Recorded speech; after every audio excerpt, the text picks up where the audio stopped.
ওই পত্র তুমি কোন সময় দেবে জানো কাকা? তুমি বলে দাও মা, তুমি না বলে দিলে তো আমি বুঝতে পারবো না মা গো।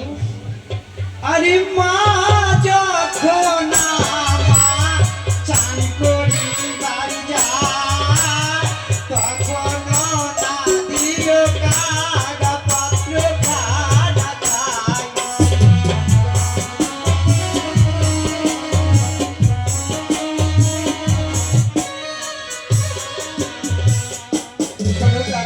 হ্যাঁ মা গো। মা যখন আমার চান করি বাড়ি যাই তখনও না দিও কাকা পত্রখানা তাই। কেন মা গো? সেই সময় যদি আমি পত্রখানা দেই কি হবে জানো কাকা? ওই সময় যদি পত্রখানা দাও না জানি আমার মা পত্র পড়ে ওই গঙ্গার জলে ডুবে মরবে কাকা। তাই তুমি সে সময় দিও না কাকা। বেশ মা গো, আমি সে সময় দেব না, তবে বলো না কোন সময় আমি দেবো, তুমি বলে দাও। আরে মা যখন রঙের শালায় যায় তখন না দিও কাকা পত্রখানা খাই।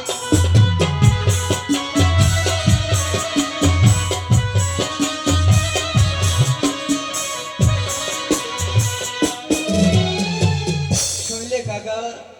হ্যাঁ মা গো, কিন্তু রন্ধনশালায় গেলে কেন দেব না মা?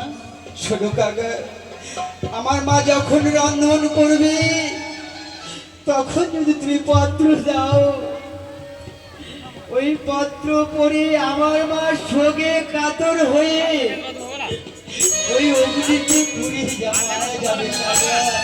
বেশ মা গো, আমি ওই সময় পত্রখানা দেবো।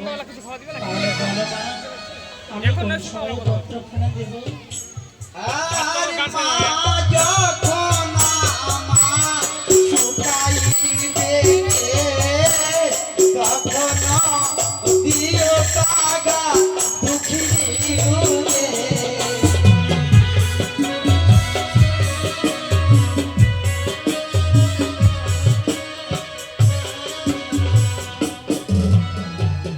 শোনো কাকা, বলো মা গো। মা যখন আমার শুকাইবে কেশ তখনও দিও কাকা দুঃখিনীর উদ্দেশ। তখন যদি তুমি পত্র দাও আমার গৃহ মাঝে রয়েছে 6টি বৌদি, ওই বৌদিরা আমার মার সেবা করে। তখন যদি পত্র দাও কাকা হয়তো আমার 6 বৌদি আমার মাকে সামনে নেবে।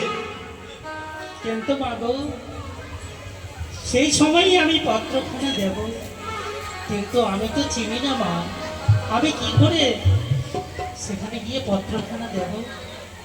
শোনো কাকা, উছারি ডগরি আমার মায়ের বাড়ি দেখবে কদম বৃক্ষের তলে 6টি বৌদিকে নিয়ে আমার মা শুকাবে কেশ। সেই সময় তুমি দক্ষিণে দিবে উদ্দেশ। বেশ মা গো, আমি আর বিলম্ব করবো না। তুমি যেভাবে বলে দিয়েছো, যেভাবে পথ দেখিয়ে দিয়েছো, আমি সেই পথেই গিয়েও জানিতে এই পত্রখানা আমি দেবো মা। বেশ মা গো, আমায় আশীর্বাদ করো, আমি ঠিকভাবে যেন পৌঁছে এই পত্রখানি তোমার মার কাছে পৌঁছে দিতে পারি মা। বেশ কাকা, এই নাও কাকা। মা গো, এই পত্র নিয়ে আমি এখন চললাম সেই পূজারি নগর। বেশ, প্রণাম মা গো। তোমায় আমি 2 হাত তুলে আশীর্বাদ